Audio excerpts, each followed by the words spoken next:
Ester, capítulo 9. Os judeus matam os seus inimigos.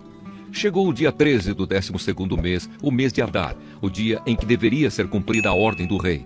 Era o dia em que os inimigos dos judeus esperavam dominá-los. Mas o que aconteceu foi o contrário. Os judeus derrotaram seus inimigos. Em todas as cidades do reino onde havia judeus, eles se reuniram para atacar os que queriam matá-los.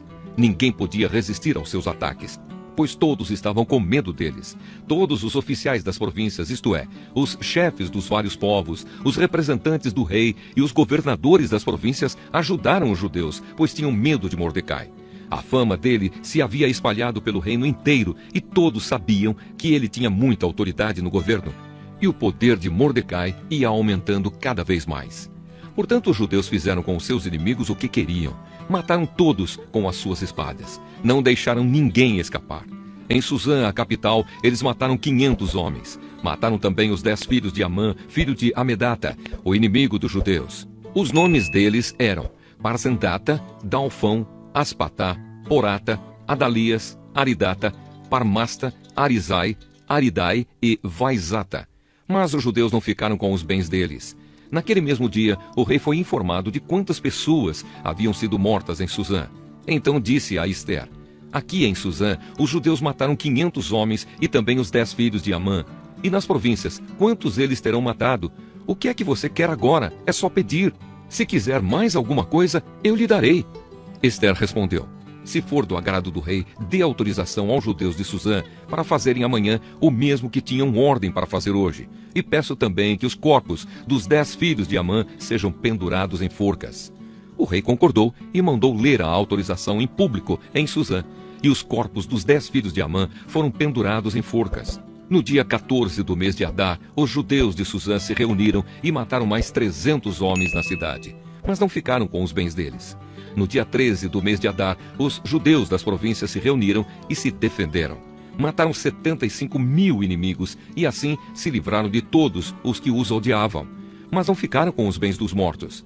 No dia 14, eles descansaram e comemoraram com banquetes e festas. Mas em Suzã, os judeus comemoraram no dia 15 do mês, pois nos dias 13 e 14 eles mataram seus inimigos e só no dia 15 descansaram. É por isso que os judeus que vivem em vilas e povoados comemoram o dia 14 de Adar com banquetes e festas e mandam comida uns aos outros. A festa de Purim. Mordecai escreveu tudo o que havia acontecido e mandou cartas a todos os judeus que moravam em todas as províncias do reino, tanto aos de perto como aos de longe. Nas cartas, ele ordenou que todos os anos eles comemorassem os dias 14 e 15 do mês de Adar. Pois foi nestes dias que os judeus se livraram dos seus inimigos, e foi neste mês que a tristeza e o luto se transformaram em alegria e festa. Portanto, que dessem banquetes e festas, mandassem comida uns aos outros e distribuíssem presentes aos pobres. Assim os judeus, de acordo com o que Mordecai tinha escrito, começaram o costume de comemorar esses dias. Amã, filho de Amedata, descendente de Agag e inimigo dos judeus, tinha planejado acabar com eles e tinha mandado tirar a sorte.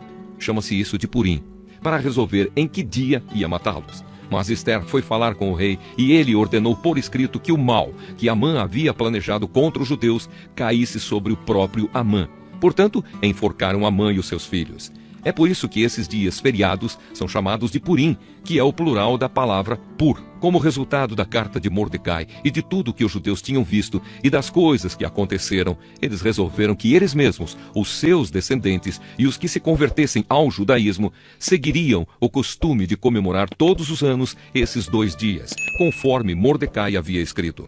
Ficou resolvido que daí em diante toda a família judaica em todas as cidades das províncias do reino comemoraria a festa de Purim para que os judeus lembrassem sempre do que havia acontecido. Nunca, em qualquer época, deixariam de comemorar essa festa. A rainha Ester, filha de Abiail, também escreveu uma carta junto com o judeu Mordecai, dando todo o seu apoio à carta que Mordecai já havia escrito a respeito da festa de Purim. Cópias da carta foram mandadas a todos os judeus das 127 províncias do reino, desejando-lhes paz e prosperidade e confirmando que a festa de Purim devia ser comemorada nos dias marcados. Assim como haviam marcado para si mesmos e para os seus descendentes dias de festas e de jejum, eles deveriam seguir essas ordens do judeu Mordecai e da rainha Ester. A ordem de Ester, confirmando as instruções para a comemoração de Purim, foi escrita num livro.